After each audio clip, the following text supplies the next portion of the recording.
산타 랠리를 조금 더 즐기고 싶다 하면은 뭐 지수가 올라가는 분위기에 우리는 동승을 해야 되고, 그리고 반대로 이쯤 되면 너무 많이 올랐는데 뭐 그런 관점으로 시장을 한 번 더 내린다라고 하면은 우리는 그 분위기에 올라타야 되는, 결국에는 추세를 따라갈 수밖에 없는 분위기입니다.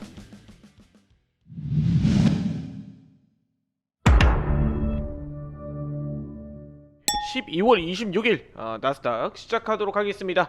자, 12월 26일 나스닥 시장 이렇게 중요한 내용들 한번 체크해 보면서 뭐 사실 오늘 이야기 드릴 만한 내용들은 뭐 크게 중요한 내용들은 아니에요. 근데 우리가 꼭 짚고 넘어가야 되는 내용도 맞습니다. 네, 이번 주 시장은 뭐 이벤트라고 할 만한 게 사실 많이 없습니다. 그렇기 때문에 이번 주 시장에 대해서 여러분들에게 매크로와 지표들을 볼 때 한 가지만 이야기를 드릴게요. 이번 주는 뭐 발표가 있다, 어떤 내용이 좋더라 안 좋더라, 이런 내용들보다 우리가 집중해야 될 건 시장이 연말에 이 시장을 내려 꽂는지 하방으로, 그게 아니면 다시 한 번 더 상방으로 들어 올려줄지에 대한 이 투심, 외국인 형님들의 수급의 변별력이 가장 중요하다라고 할 수가 있을 것 같아요.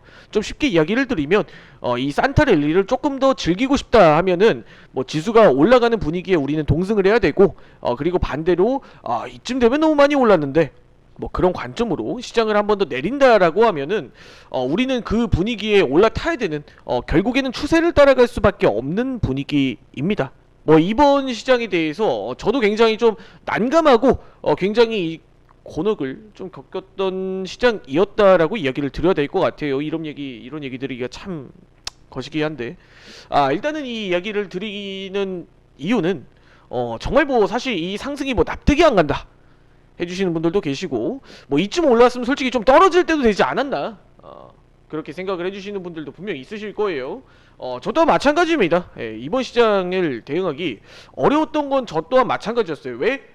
매크로의 플로우에 있어서 상식선에서 벗어나는 시장의 움직임이 상당히 많이 나왔기 때문이에요. 그렇기 때문에 저 같은 경우는 이번 주 화, 수, 목, 금 결국에 뭐 4일 동안의 시장의 여유가 충분히 있기 때문에 충분히 이 시장을 조금 음미하면서 대응을 해볼 생각입니다. 이제부터 드릴 이야기가 핵심이에요. 자, 다들 집중해 주시기 바라겠습니다. 그러면 제가 일단 내년 시장을 좀 바라보는 포인트들에 대해서 조금씩 이야기를 드리도록 하겠습니다.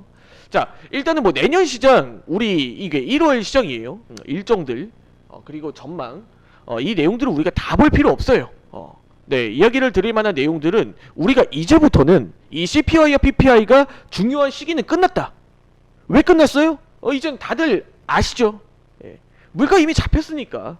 물가 이미 잡혔고 고용이 이미 많이 완화가 됐고, 이제 소비 조금 이렇게 뜨뜻미지근하다 보니까 물가 상승률이 이제 더 이상 안 올라오는 거야. 그런 상황이다 보니까 우리가 굳이 이 물가 지표에 대해서 집중할 필요가 없다. 이제부터는 시장이 다시 한번 연착륙의 시점으로 돌아가다 보니까 연착륙의 시점에서 우리가 이 지수들을 바라봐야 된다. 이렇게 이야기를 드릴게요. 자, 그럼 여기서 중요한 내용들이 뭐가 있을까? 이렇게 이야기를 드렸을 때 크게 두 가지라고 봐요.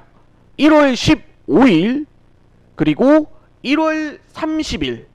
우리가 이제부터는 상방이 이만큼 나왔으니 상승이 더 나온다 만다, 이런 내용들보다는 만약에 이제 시장이 상승 흐름으로 갔을 때 분명히 꺾이는 시기도 분명히 있을 거야. 그럼 그 나오는 시기가 도대체 어떠한 내용으로, 어떤 관점으로 하락이 나올까요? 그렇게 이야기를 드렸을 때 저는 크게 두 가지라고 봅니다. 15일 그리고 30일. 그 이유는 무엇이냐? 이렇게 이야기를 드렸을 때 결국에는 미 공화당 대선 경선 시작으로부터 30일 FOMC, 크게 두 가지라고 보고 있죠. 자, 일단은 이번 시장이 이렇게 많이 올라온 이유도 기대감과 설레발이 너무 컸다라고 판단을 해봐야 될 것 같아요. 무슨 뭐 내일 당장 뭐 금리가 인하가 되고 뭐 제로 금리가 다시 될 것처럼 지금 시장이 이렇게 폭발적인 상승이 나왔죠. 지금 17,000을 돌파를 했어요. 이거 MQ 3월물입니다. 나스닥 3월물. 그럼 여기서 이 시장이 지수가 반응할 수 있는 건 뭘까? 여기 상승을 하다가 쉬었다, 다시 쭉쭉쭉쭉쭉 상승 흐름을 이어간다고 하면, 그럼 15일, 30일 우리가 뭐 시장에서 너무 기대감이 컸던 나머지 뭐 경선, 뭐 이벤트로 조금 더 오를 수도 있다고 하더라도 결국에는 분명히 꺾이는 시점에는 이 금리 인하에 대한 부분들 기대감이 조금 시그러드는 시점이 아마 시장이 좀 꺾이는 시점이지 않을까 그렇게 생각을 합니다. 네, 일단은 금리 인하에 대한 기대감이 너무 컸던 나머지 금리 인하를 본격적으로 실행을 하게 되면 아마 다시 꺾여 나올 가능성이 높다. 그리고 여기서 상승 흐름을 이어간다고 하면 아마 경선까지는 조금 상승 흐름이 이어지지 않을까 이렇게 이야기를 드립니다. 자, 그러면은 여기서 뭐 센터장님은 어떤 관점으로 지금 시장을 바라보시나요? 예. 이거는 뭐 그냥 경험에서 나오는 노하우다라고 생각을 해주시고 한번 들어주시기 바라겠습니다. 네, 시장에서 나오는 쎄한 기운이 있습니다. 분명히 시장이 상승 흐름을 이렇게 만들어내다가 분명히 한번 꺾이는 시점이 한번 있어요. 그때 이 쎄한 기운이 한 번씩 느껴지는데 일단은 제가 그 부분들이 이번 시장에서도 조금씩 느껴지는 것 같다 이렇게 이야기를 드립니다. 일단은 이 기술적인 부분에서 최근 들어서 이 단봉 형태가 많이 이어지고 있어요. 이거는 즉 어떤 의미냐, 이 시장이 원래 우리가 뭐 장대 양봉이라고 하면 시장의 상승이 폭발적으로 좀 나온다, 우리가 이렇게 뭐 생각을 해볼 수가 있겠죠. 뭐 대표적으로 언제입니까? 이런 뭐 인플레이션에 대한 부분들이 좀 감소가 되고 있을 때, 혹은 지금 이 경기 침체에 대한 시나리오가 조금 해소가 됐을 때, 이럴 때, 혹은 지금 금리 인하에 대한 부분들이 빠르게 좀 작용이 됐을 때, 그럴 때 이 상승 흐름이 조금 더 이렇게 강하게 좀 누가 봐도 뚜렷하게 이어지는 경우가 대부분이고, 또 시장에 하락이 나올 때는 이렇게 장대 양봉이 이렇게 확대가 되는 경우가 일반적입니다. 그런데 지금 최근은 흐름이 어떻습니까? 그냥 보합권에서 자리를 조금 더 유지해주는 정도 힘이 강하다라고 이야기를 드릴 수는 없겠죠. 상승 흐름을 이어간다라고 하기엔 힘이 조금 부족하지 않나.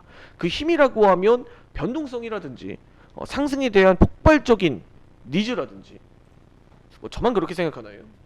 자, 그런데 일단은 뭐 그건 제 뭐 느낌이라고 느낌적인 뭐 느낌이라고 한번 치더라도, 지금 실제로 제가 이 쎄한 기운을 좀 이야기를 드리자면, 이거는 뭐 제가 음모론을 좀 제시하는 것 같아서 그냥 이야기를 조금씩 드리자면, 지금 이 실제로 기업의 CEO 내부자들 올해 81조 원어치 주식을 팔았다라고 합니다. 이 양반들이 시장이 이렇게 좋은데 왜 이걸 팔아 넘기느냐? 이상하지 않습니까? 전 굉장히 이상하다고 생각이 들어요. 지금 생각보다 이 현물과 선물 지수의 흐름이 약간 반대로 가고 있어요. 그리고 반대로 또 엔비디아 같은 경우도 이번에 엔비디아도 굉장히 많은 주가가 상승 흐름이 나왔죠. 그런데 엔비디아가 이 자사주, 매각, 이 경영진들이 지금 이 주식을, 엔비디아의 주식을 고점에서 전부 매도를 하고 있다라고 합니다. 그래, 엔비디아야 170달러에서 솔직히 500달러까지 갔으니까 그렇다 쳐. 그런데 여기서 팀 쿡하고 마크 저커버그마저도 2년 만에 주식을 매각을 했다라고 합니다. 애플도. 이게 참 애매하단 말이죠. 예. 분명히 이 시장의 현물들의 움직임은 왜 매도로 좀 가고 있는 건지, 실제로 현물은 매도를 하고 있고 선물은 지수를 끌어올린다라고 하면 이게 상당히 모호하다. 이건 뭐 어디까지나 제 견해인데, 저도 물론 시장의 숏에 대한 수혜를 분명 받았던 인물 중 하나고, 그런 상황에서 분명히 이 하락에도 분명 기회가 있는 시장이 존재할 것이다, 이렇게 이야기를 드리면서 뭐 결국에는 선물 매매, 오늘 포지션에 대해서도 한번 이야기를 드리는 시간 한번 가져보도록 하겠습니다. 그런데 결국에는 추세에 올라타라, 이렇게 이야기를 드렸다시피 현물들이 강세 출발, 그럼 저는 바이 포지션으로 오늘 공략 진행. 결국에는 이래도 저래도 추세에 올라타라, 바이 포지션으로. 자, 30분 바로 5계약 매수 포지션 진입하도록 하겠습니다. 정확하게 10포인트에서 15포인트 정도 기준으로 익청 대응 진행하도록 할게요. 따라하기는 금지.